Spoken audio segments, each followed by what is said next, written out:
Η προσπάθεια αυτή της Φιλαρμονικής Ορχήστρας στην Πάφο ξεκίνησε από πολύ παλιά, 1900.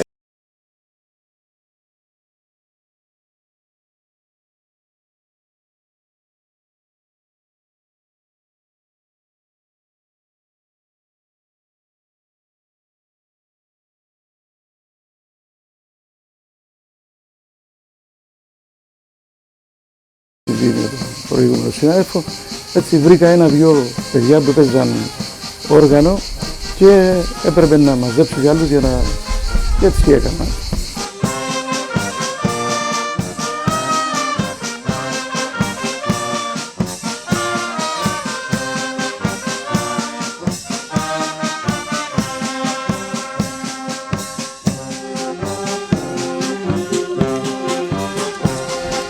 Μετά η προσπάθεια αυτή μεταφέρθηκε στα σχολεία με την κυρία Αγγλιοπάτρα Κοτσόνη, τον κύριο Ξιναρίδη, τον Καραγιώργη και αργότερα μαζί μου.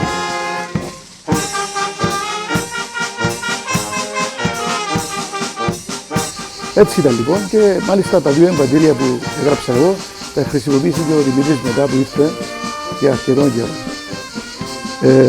Είχα τη Φιλαρμονική για 6 χρόνια και ταυτόχρονα και τη χοροδία την διευθύνσταν του σχολείου και πολλές φορές συνδύαζα και τα δυο τις εκδηλώσεις.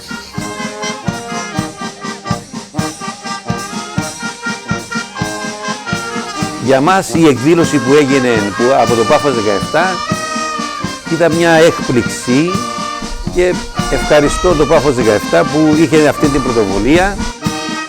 Χαίρομαι γιατί το 2017 οργάνωσε μέσα στα πλαίσια περιπόλεως την εκδήλωση για τους φιλαρμονιστές, ώστε να μπορούν να έρθουν κοντά και να θυμηθούμε και τα παλιά και τα νέα. Συγχαίρω το 2017, ευχαριστώ πάρα πολύ.